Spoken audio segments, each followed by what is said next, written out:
फारस की खाड़ी के गहरे गर्म पानी में और देखते हैं कि कैसे इस हैरान कर देने वाले समंदर में उम्मीद से कहीं ज्यादा जिंदगी पनपती है। तो सवाल ये उठता है, दुनिया के सबसे गर्म और सबसे खारे समंदर में से एक में आखिर कौन जिंदा रह सकता है? ये तो एक ऐसी जगह लगती है जहां जीवन के लिए हालात लगभग नामुमकिन है। जब हम इस इलाके के बारे में सोचते हैं तो दिमाग में क्या आता है? शायद रेगिस्तान और तेल के बड़े बड़े जहाज़ों से भरा एक व्यस्त समुद्री रास्ता, है ना? लेकिन असल कहानी तो ठीक इसी सतह के नीचे छिपी है।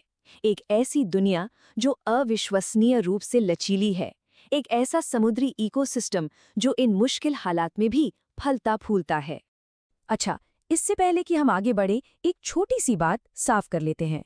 इसके नाम को लेकर ऐतिहासिक तौर पर और अंतर्राष्ट्रीय स्तर पर इसे फारस की खाड़ी यानी पर्शियन गल्फ के नाम से जाना जाता है। वहीं अरब सरकारें और कई अरब देश इसे अरबी खाड़ी कहते हैं। दोनों नाम एक ही जगह के लिए हैं। तो चलिए सबसे पहले ये समझते हैं कि फारस की खाड़ी को आखिर चरम स्थितियों का सागर क्यों कहा जाता है। इसकी कुछ खास बातें हैं। पहली, ये बहुत उथला है। औसत गहराई सिर्फ 50 मीटर। इसका मतलब है कि ये सूरज की गर्मी से बहुत जल्दी तप जाता है। ऊपर से इसमें नमक की मात्रा भी बहुत ज्यादा है और गर्मियों में तो पानी का तापमान इतना बढ़ जाता है कि यकीन करना मुश्किल हो। लेकिन इन मुश्किल हालात के बावजूद यहाँ जिंदगी की कोई कमी नहीं है। रीफ्स में तोता मछली और एंजल फिश जैसी रंग बिरंगी मछलियां हैं। गहरे पानी में जाएं तो टूना और कोबिया जैसे ताकतवर शिकारी मिलते हैं। और कमाल की बात तो ये है कि यहाँ अरेबियन एंजल फिश जैसी प्रजातियां भी हैं जो दुनिया में और कहीं नहीं पाई जाती। और ये इकोसिस्टम इतना एक्टिव है कि किंग मैकरल और ग्रुपर जैसी बड़ी मछलियां भी साल के ज्यादातर समय यहाँ मौजूद रहती हैं। ये इस बात का जीता जागता सबूत है कि यहाँ जीवन सिर्फ सांस नहीं ले रहा बल्कि फल फूल रहा है। तो सवाल ये है कि ये जीव जंतु आखिर ये कमाल करते कैसे हैं? क्या राज हैं इनके जिंदा रहने के? चलिए जानते हैं। देखिए, यहाँ की कई जीव सिर्फ इन मुश्किलों को झेल नहीं रहे हैं, उन्होंने इसे अपना घर बना लिया है, इसके हिसाब से खुद को ढाल लिया है। और इसी वजह से ये खाड़ी वैज्ञानिकों के लिए एक जीती जागती लैब बन गई है, ये समझने के लिए कि भविष्य में जिंदगी कैसे बदल सकती है। जरा इस नंबर को देखिए, 36 डिग्री सेल्सियस। ये वो तापमान है जिस पर यहाँ के सुपर कोरल जिंदा रहते हैं। सोचिए, ये इतना गर्म है कि दुनिया के बाकी कोरल्स तो कब के खत्म हो जाएंगे। और यही बात इन कोरल्स को पूरी दुनिया के लिए बेहद जरूरी बना देती है। जैसा कि NYU अबू धाबी के रिसर्चर्स कहते हैं, इनके जेनेटिक्स को समझकर हम ये अंदाजा लगा सकते हैं कि क्या दुनिया के बाकी कोरल बढ़ते तापमान और क्लाइमेट चेंज का सामना कर पाएंगे। मतलब ये हमारे समंदर के भविष्य की एक झलक दे सकते हैं। और अगर आपको लगा कि बात यहीं खत्म हो गई, तो रुकिए, कहानी में और भी हैरानी बाकी है। यहाँ बड़े समुद्री स्तनधारी भी हैं। यकीन मानिए, दुनिया की सबसे बड़ी इंडियन ओशन हम्पबैक डॉल्फिन की आबादी अबू धाबी के शहरी तटों के पास रहती है। उन्होंने शहर के शोर और हलचल के साथ जीना सीख लिया है। हम्पबैक डॉल्फिन तो बस शुरुआत है। यहाँ फिनलेस पोर्पोइज, बहुत ही मुश्किल से नजर आने वाली ब्राइड्स वेल और तो और हम्पबैक वेल की एक बेहद दुर्लभ आबादी भी है, जिनकी संख्या 100 से भी कम रह गई है। इनमें से कई के बारे में तो हमें लगभग कुछ भी नहीं पता।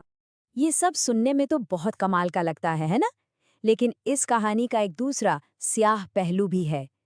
ये पूरा का पूरा अनोखा इकोसिस्टम बहुत बड़े दबाव में है। वैज्ञानिक इसे एक प्रेशर कुकर कहते हैं और ये नाम बिल्कुल सही है। ये समंदर के उन हिस्सों में से है जहां इंसानी गतिविधियों का तनाव सबसे ज्यादा है। यहाँ के जीव पहले से ही अपनी सहन शक्ति की सीमा पर जी रहे हैं। यहाँ एक दो नहीं बल्कि कई खतरे एक साथ मंडरा रहे हैं। दुनिया के सबसे व्यस्त समुद्री रास्ते, बड़े बड़े बंदरगाह और लगातार होता कंस्ट्रक्शन, फैक्ट्रियों का प्रदूषण, पुराने तेल रिसाव का असर, ये सब मिलकर इस नाजुक दुनिया का दम घोट रहे हैं। और इसी दबाव की वजह से इन जीवों को बचाने के लिए उन्हें समझने की एक होड़ सी लग गई है, एक ऐसी दौड़ जो वक्त के खिलाफ है।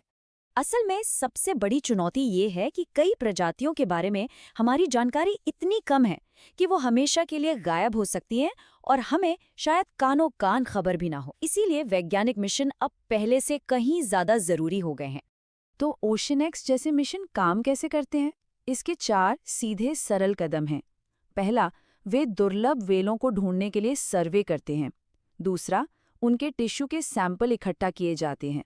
तीसरा, उन सैंपल से उनके जेनेटिक ब्लूप्रिंट यानी जीनोम को समझा जाता है।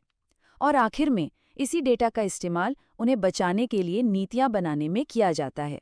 और यहीं आकर सारी मेहनत रंग लाती है।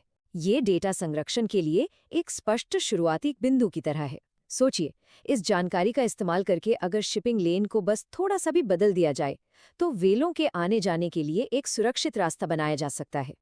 तो आखिर में हम इस एक बड़े सवाल पर आकर रुक जाते हैं। एक तरफ है इंसान की तरक्की और दूसरी तरफ समंदर की ये नाजुक दुनिया। क्या विज्ञान इन दोनों के बीच एक पुल बना पाएगा, इससे पहले कि बहुत देर हो जाए? इस खाड़ी का और शायद हमारे महासागरों का भविष्य इसी सवाल के जवाब में छिपा है।